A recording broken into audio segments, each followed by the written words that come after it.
మణుగురు ఓసీ2ను సందర్శించి కార్మికులతో సమావేశమైన తెలంగాణ జాగృతి అధ్యక్షురాలు కల్వకుంట్ల కవిత. ఈ సందర్భంగా కార్మికులతో కలిసి క్యాంటీన్లో టీ తాగారు. అంతకుముందు మణుగురు పట్టణంలోని తెలంగాణ తల్లి విగ్రహానికి పూలమాల వేశారు.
మేము ఇవాళ మణుగూరులో ఉన్నాం. మణుగూరుకి కూతవేటు దూరంలో ఉన్నటువంటి అడవిలో ఉన్నటువంటి కోయగూడెంని మరి సింగరేణికి సంబంధించిన మైన్ ఎక్స్పాన్షన్ నిమిత్తమై 2016లో అక్వైర్ చేయడం జరిగింది.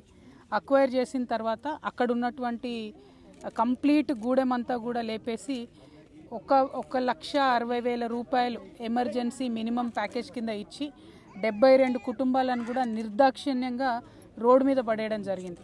మరి కోయగూడానికి సంబంధించినటువంటి వారందరూ కూడా అడవిలోనే బతికేటటువంటి ఆదివాసులు కాబట్టి అదే అడవిలో వాళ్ళు ఇంకొక దగ్గరికి పోయి వాళ్ళు జీవనం ఉంటా ఉన్నారు. ఇక్కడికి వచ్చి వాళ్ళు 8 సంవత్సరాల నుంచి నెమ్మదిగా ఇండ్లు వేసుకొని ఇప్పుడిప్పుడే ఏదో ఒక చిన్న వ్యవసాయం చేసుకునేటటువంటి ప్రయత్నం చేస్తున్నారు. కానీ ఎంత శ్రమ చేసినా 1 ఎకరం మించి కూడా ఒక్కరి దగ్గర కూడా భూమి ఉన్న దాఖలాలు కనబడడం లేదు. అన్నిటికన్నా దారుణమైన విషయం ఏంటంటే కనీసం తాగడానికి మంచినీళ్ళు లేనటువంటి పరిస్థితి. బోర్ వేద్దామంటే ఫారెస్ట్ వాళ్ళు మరి వ్యతిరేకిస్తున్నటువంటి పరిస్థితి.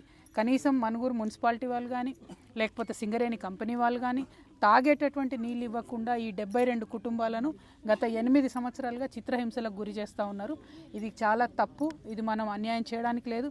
యాక్చువల్లీ ఈ అడవిలో ఉండాల్సిన మూలవాసులు వీళ్ళు. ఈ అడవిలో బొగ్గును తీసుకోవడానికి మనం వాళ్ళ జీవితాన్ని చిన్నభిన్నం చేసేసి వెంటనే కంప్లీట్గా వాళ్ళని రోడ్డు మీద వదిలేసినట్టయింది. ఇప్పుడు ఇక్కడ ఇంతమంది కనిపిస్తూ ఉన్నారు. ఇందులో కేవలం 16-17 మంది పిల్లలు మాత్రమే స్కూల్కి వెళ్తున్నారు. మిగతా పిల్లలందరూ కూడా ఎటువంటి అవకాశం లేకుండా మిగిలిపోతున్నటువంటి పరిస్థితి కనిపిస్తున్నది.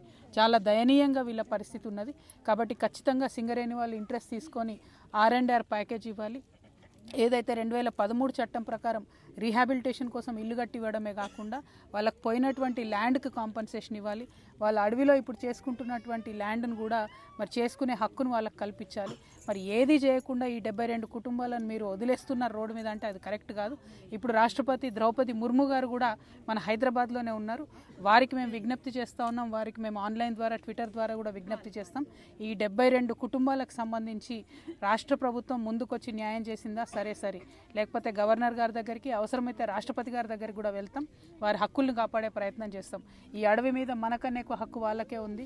ఆ హక్కును మనం కాలరాసి ఇందులో బొగ్గును తీసుకోవడానికి వీళ్ళని రోడ్డు మీద వేసినాం. ఇది కరెక్ట్ కాదు. సింగరేణి యాజమాన్యం తక్షణమే స్పందించాలి. R&R ప్యాకేజ్ ఇవ్వాలి. అదే కాకుండా జాగృతి నుంచి మాలాంటి సంస్థల నుంచి మాకు వీలైనంత మేము చేస్తున్నాం, కానీ అది సరిపోదు. పర్మనెంట్ సొల్యూషన్ కావాలి. అట్లీస్ట్ 5th క్లాస్ వరకు ఇక్కడ స్కూల్ రావాలి.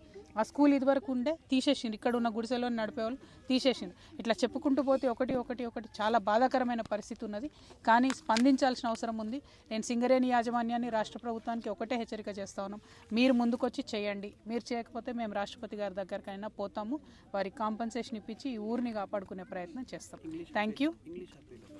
సింగరేణి ఇవాళ మనుగూరులో PKOC2 మైన్ దగ్గర HMS అధ్యక్షులు గౌరవనీయులు రియాజ్ అహ్మద్ గారు, అదేవిధంగా నేను, తెలంగాణ జాగృతి సభ్యులము, HMS సభ్యులందరం కూడా ఇక్కడ ఉన్నాము. ప్రత్యేకించి మనుగూరు మనుగడను దెబ్బతీసే విధంగా సింగరేణి ఇక్కడ ఉన్నటువంటి OC మైన్ని ప్రైవేట్ పరం చేయాలని చూస్తున్నది.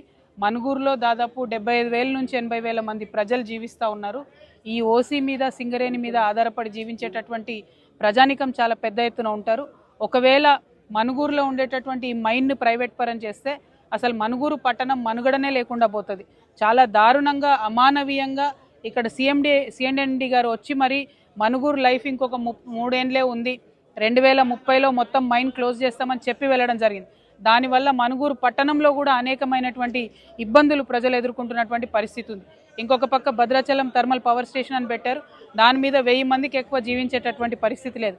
కాబట్టి ఇక్కడ ఉండేటటువంటి PKOC2 మైన్ని ఎట్టి పరిస్థితుల్లో కూడా ప్రైవేట్ పరం చేయకూడదు. ఈ బ్లాక్ సింగరేణికే ఉండాలి, సింగరేణి మైనే నడవాలని చెప్పి మనుగూరు కార్మికుల పక్షాన నేను డిమాండ్ చేస్తూ ఉన్నాను.